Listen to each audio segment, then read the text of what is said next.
So, we learned a little bit about energy and the different types of energy already, but now we want to talk about this concept called conservation of energy. Now, in that Bill Nye video, he talked about how energy is converted from one form into another, and this happens in our world constantly.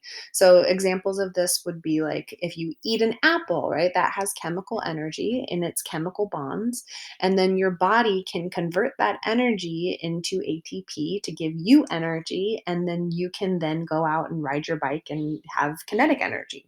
Okay. Another example could be the chemical energy in gasoline gets put into your car, and then you can step on the gas pedal, and those chemical bonds in that gasoline can then be converted to kinetic energy of the car.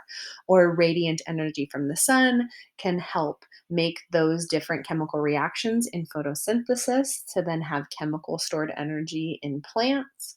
Or electrical energy from your outlet can be converted to thermal energy of the oven. All right, so these are all transformations of energy. Now, what is with all of this total energy, though? We have this thing called the law of conservation of energy, which tells us about the different levels of energy and how that energy is what we call conserved. So, the law of conservation of energy states that energy cannot be created or destroyed, it only changes forms. Now, this conservation concept comes up again and again in our world. You might have heard conservation of matter in chemistry. Another topic that we talk about in physics is conservation of momentum. So, conservation is a very big theme in science in general. What the law of conservation of energy means is that the total energy is conserved, which means the total energy in the world is constant. Now, when we're talking about a certain system, and you might have heard this word before, system, it's just kind of like what we are studying. So I'll give a bunch of examples of this in a bit. But this means that the total energy of a system at any point in time will be the same. Now, that doesn't mean that the potential energy and the kinetic energy are going to be the same. It just means those things combined. So, the total energy, which is potential energy plus kinetic energy, those things combined will always stay the same. So, you'll always have the same amount of total energy. Now, what happens though is that your potential energy and kinetic energy will change, though. They can kind of be converted back and forth. You can go from potential energy to kinetic energy or kinetic energy to potential energy. But again, the total combined energy of those two will be the same. And I'll give you guys some examples. So here's an example here. Now we have someone, and this is kind of morbid, I'm sorry, but look, this person is getting caught by these firefighters at the bottom. So he's totally fine, or she's totally fine, whoever it is. Now, at the very top, we know that she is a certain height off the ground. All right. And because she's a certain height off the ground, she has gravitational potential energy. So if someone leaps from a burning building, they are going to lose potential energy as they fall down because the height is decreasing, decreasing, decreasing. We also know that she will speed up as she reaches the ground. So that means the velocity is increasing, which means that the kinetic energy is increasing. So notice how she is losing potential energy as she goes down. She goes from 10,000 joules to 7,500 joules of potential energy to 5,000 to 2,500 or 2,500. So, because she's decreasing in height, she is losing potential energy. And because she is increasing in velocity or speeding up, she's gaining kinetic energy. So, she goes from a kinetic energy of 0 because she's not moving at the very top. When she speeds up, she now has a kinetic energy of 2,500 joules, and then she has a kinetic energy of 5,000, and then a kinetic energy of 7,500 joules. However, as you see she's falling, the combination of potential energy plus kinetic energy will always equal 10,000. So here she has mostly potential energy. Down here, she has all kinetic energy, but the combination of potential energy plus kinetic is always equal to 10,000 joules.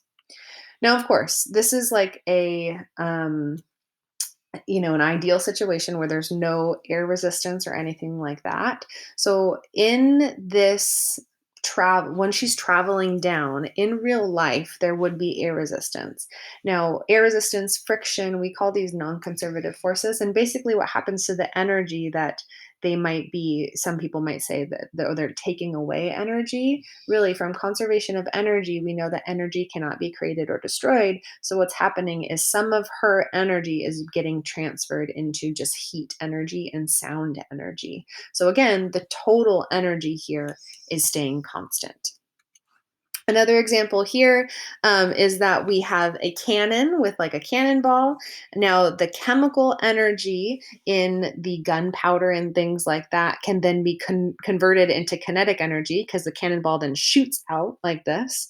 So we have chemical energy converted into kinetic energy. And then as this thing gets higher and higher off the ground, we know that it gets more and more gravitational potential energy because the more height you have, the more gravitational potential energy. And as something goes into the air, we know that it kind of slows down, right? If you imagine throwing a ball into the air, if you throw it directly upward into the air, it slows down, stops, and then turns around and falls back down to your hand. So here we have less kinetic energy and more potential energy because we're the highest height above the ground. And then again, as that cannonball then goes, oops, as the cannonball goes towards the ground, it then is decreasing its potential energy because the height is decreasing, and it's speeding up as it falls towards the ground, so the kinetic energy is increasing. And then when it hits the ground, the energy here is not destroyed. What happens is that energy that it had is converted to heat of the ground. The ground will actually warm up, and it's also converted into sound energy, so kinetic energy of molecules. So remember, throughout this entire trajectory, this entire path, that total energy is going to be constant. So whatever chemical energy that this cannon and cannonball had at the very beginning, you're going to have that same amount of energy, and energy is measured in joules. So say it's like 100 joules or something like that. You'll always have 100 joules of total energy, but that energy is just changing forms here from chemical energy to kinetic and potential energy to then heat, thermal energy, and sound energy at the very end. So here is a very traditional example of conservation of energy and things like that in physics, and we're talking about a roller coaster, okay? And you guys, most of you have probably been on a roller coaster. So if I ask you, where is the roller coaster moving the fastest? You would probably already know that, right? It would be moving the fastest at point C.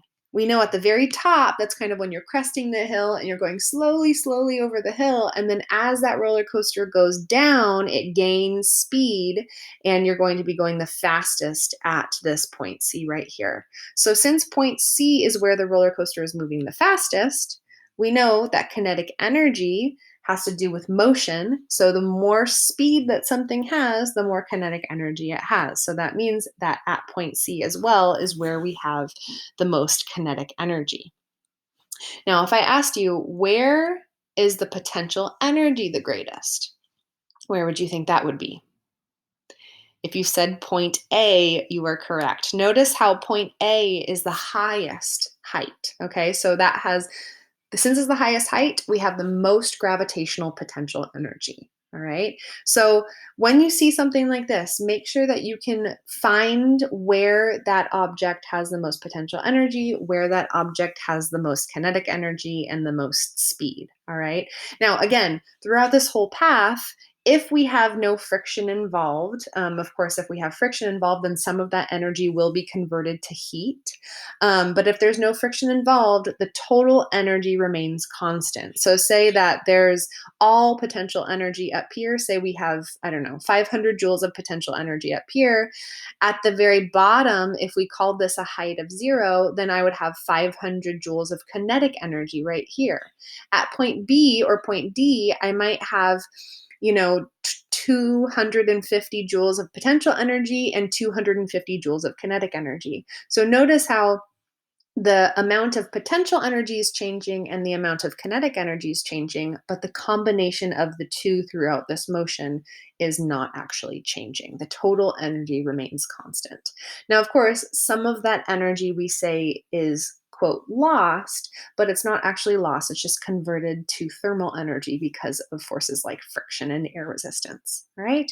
So That is the conservation of energy, law of conservation of energy. What I most want you guys to get out of this is where you can find in these paths where the potential energy is the greatest, where the kinetic energy is the greatest.